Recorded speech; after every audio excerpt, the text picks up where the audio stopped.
Welcome to another throwback review here on Faith and Board Games. Today we're looking at Wingspan and deciding, is it still worth the hype? Let's take a look.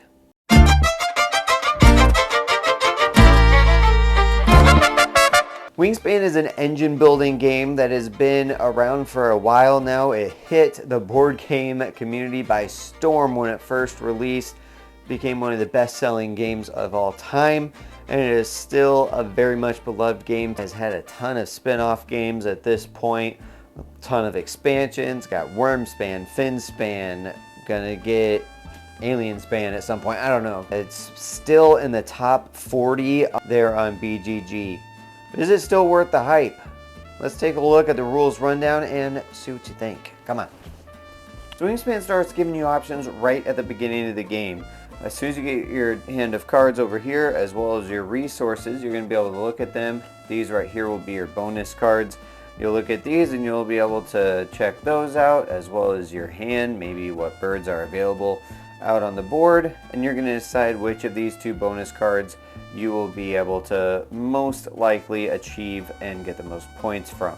And then you're going to look at your hand of cards and you're going to decide how many of these cards you want to keep. You start with 5 cards, 5 resources, 10. You only get 5 of those. For every bird card you keep, you're going to have to discard one of these resources. So if I want to keep this guy right here, I'm going to have to discard, maybe I get rid of the fish. So you'll just look at your cards and decide which of these am I most likely going to be achieving. Look at your hand of cards and you're going to look right down here. And this is going to tell you what each bird needs in order to be able to place them out. So here I need 3 different resources. That's going to be pretty tough. This one over here, I just need a wheat and any other resources. Here, some grain or wheat plus a cherry. So those seem pretty reasonable to be able to get right off the bat. So maybe we get rid of these 3 cards right here. And so we're going to be able to keep 3 resources.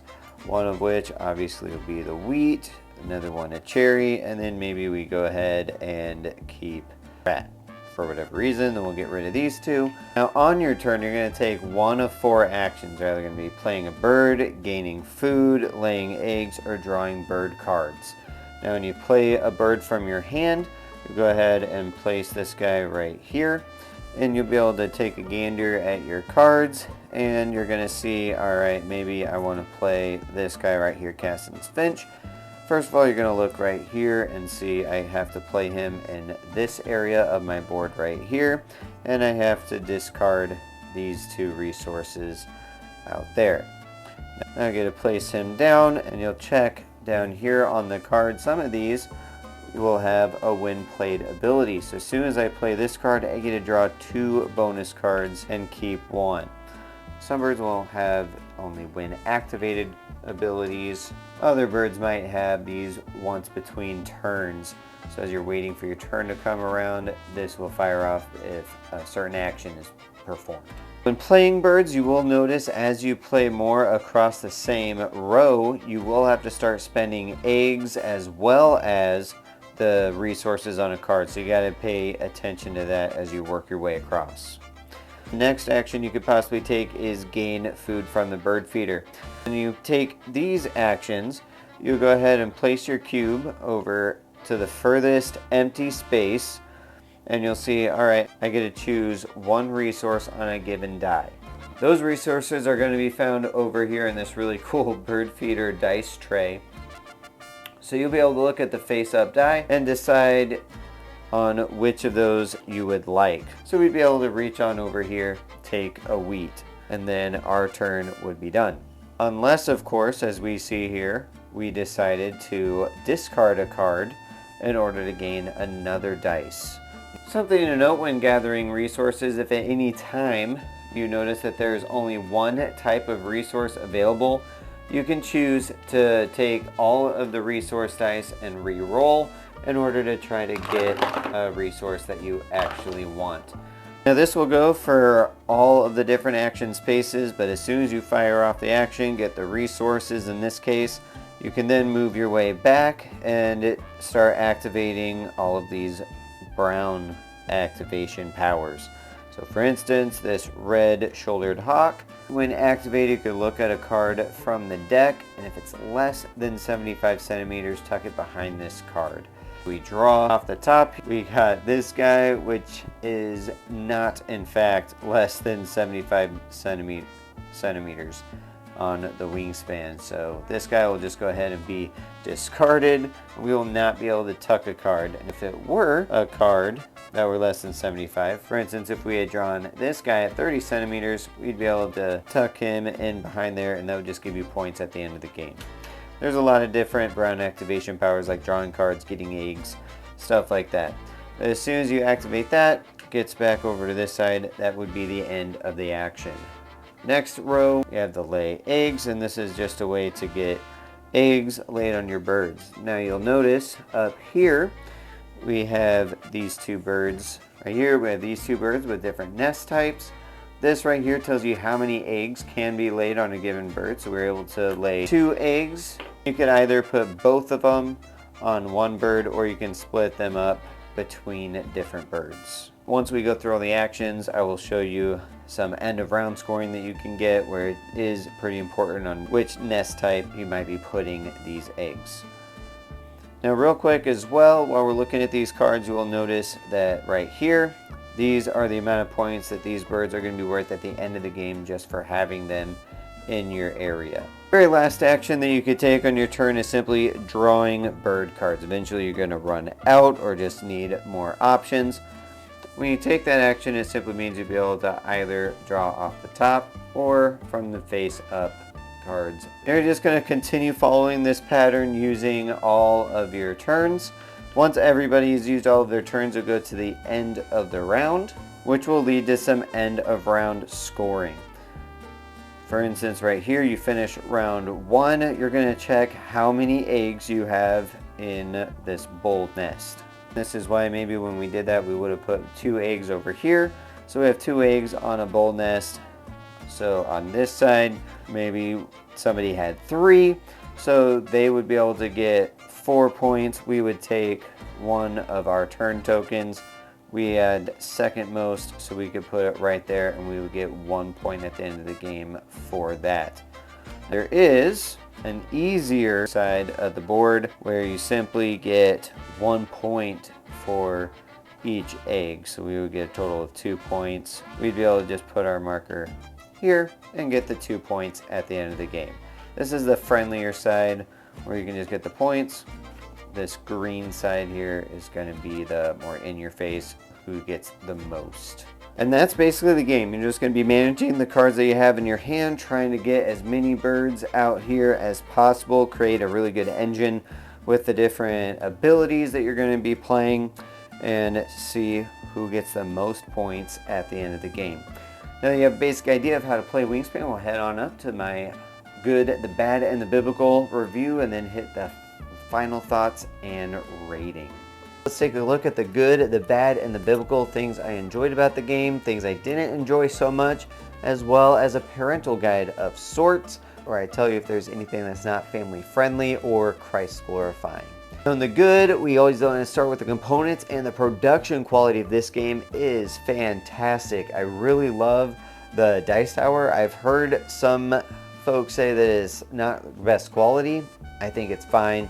Does the job. I really like the wooden dice. Anytime you get a little bit more custom with those, absolutely love that. The card holder is fine, it does the job. The card quality is really good. I like the board nature notebook that the board is when you open that up. The different colored eggs, awesome. So the production is great, really enjoy that. With the components, art is really nicely done as well. I think they did a good job with the cards, with all the different symbology that's on there, the abilities, wingspan, the eggs, different nests, points. All of that is laid out very nicely and is pretty easy to get all the information you need very quickly and efficiently, as well as the symbology on the player boards was done very well. So you're able to know what each action does pretty simply. So I thought the components, art, direction, all of that was done very nicely. But the gameplay is what we're here for, and I do enjoy the engine building process of this game. I love being able to try to get a specific strategy rolling and see how efficiently that can work, whether it's effective or not, and just test different things out. And this game allows for that. Maybe in one game you're going to focus real heavy on the resources. Maybe the next time you're just going to make sure you have plenty of cards in your hand. There's plenty of birds that are cycling through. People are always grabbing birds, playing birds from hand. That's really fun, and enjoy getting those bonuses both ways, whether you're doing it the cutthroat way of making sure you're getting the most, or if you're doing it the friendly way. I really enjoy the beginning of the game, even with the setup. I like that decision that you have to make of, man, how many of these birds am I going to keep? I really want all of them. They work well for my bonus cards, but I only have so many resources. How am I going to deal with this? It's just a really cool decision that you get to make right at the beginning. Very simple, but very effective with that. So I thought those aspects of the gameplay played really well. The scoring was pretty easy to figure out as you played through. The actions, I thought the gameplay played smoothly, played pretty simply. So I did enjoy a lot of the gameplay. The theme I thought was done very well in this game. It's been very much noted how much research Elizabeth Hargrave puts into her games and into her themes. She did a great job with this, just getting a nice board with the different environments, the different habitats to put the birds in, making sure each of the birds' ability made sense with what kind of a bird it was. The eggs and the production really helped bring that together. So that was awesome. That's going to do it for the good. Let's get into things I didn't enjoy so much. The gameplay, I thought, struggled a bit with the action system. I did not enjoy the fact of losing one of my action tokens each round. It seems like every time this game was played, I just wanted a couple more actions to finish off that engine. And it's just watching those actions go away each round hurt a little bit. Other than that, I think the game runs really well. Now we're going to get into the biblical section where there's nothing. It's just a bird game. Place birds out into their habitats, get some eggs. Nothing to see here. So let's get into my final thoughts and ratings for Wingspan. This game is a tough one because I can see where this game got as big as it did.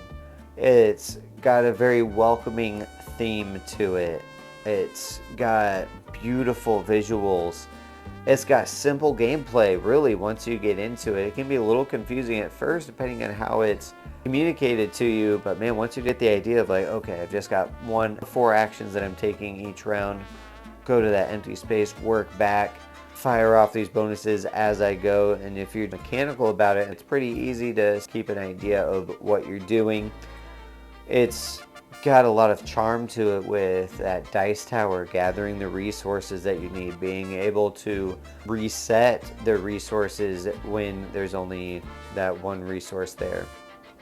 I really enjoyed the bonus cards, but at the end of the day, this game really came down to just that one negative in the gameplay, and that was I just didn't feel like I could accomplish everything I wanted to in this game. There's always something that was slowing you up. There's a little bit of luck with the resources, as there's going to be when you're rolling the dice. Sometimes somebody will roll it and get exactly what they need. Sometimes you've got 3 different resources out there that you don't need, but you can't reset it because there's not just one type of resource out there. So that can be a little frustrating at times.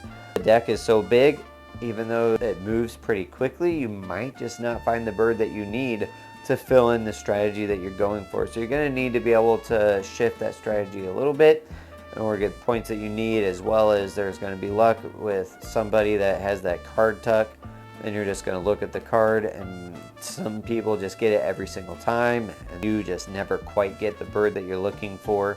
So there's quite a bit of luck in some of those things as far as how many points you're going to get from those. But overall, it's a really good game. It's got a really good production. It's got really solid engine building. It's just, for me, this game is going to come in at a 7 out of 10.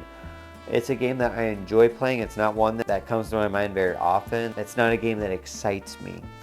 but it is a good game and I see why so many people enjoy it. Is it still worth the hype today? Maybe, maybe not. Not to me, but I could see where it would be to a lot of folks. This game is one that my wife has said it in the past. Honestly, it seems like we got to this game late. It just seemed almost too simple for the offering that it was giving to us. I think this is a pretty solid, welcoming game. I'll come around on that. My wife thought it was. I disagreed a little bit in our top 10 games for beginners. I'll give it to her. I think this one does belong on that list. Go ahead and check that out after this video to find other great beginning games. If you just want a nice casual engine builder where it's not really in your face and there's honestly not a ton of player interaction going on, this might be a good game for you. That's going to do it for my review for Wingspan. Well, thank you once again for watching Faith and Board Games. I'm Tyler Collum. Hit that like and subscribe if you enjoyed what you saw here today. It's a great way to help out the channel and allow me to keep producing more content like this for you. If you like this review, feel free to check out a bunch of others. We've got a lot of throwback reviews on the channel like Ark Nova, Lost Ruins of Arnak, Spirit Island, and more. Go ahead and check those out. We've got a lot of top 10s on the video, like I mentioned, top 10 beginner games. See some more of those as well as others that are out there on the channel. Got a very active community as well. If you hit that subscribe button, head on over there to check that out. Got a lot of polls, discussion, questions. Love to hear your thoughts over there. Speaking of, go ahead and tell me your thoughts on Wingspan. Do you think it's worth the hype this many years later? Or do you think it's ready to be put in the rearview mirror? Let me know in the comments. Until next time, enjoy some good bird watching and stay awesome.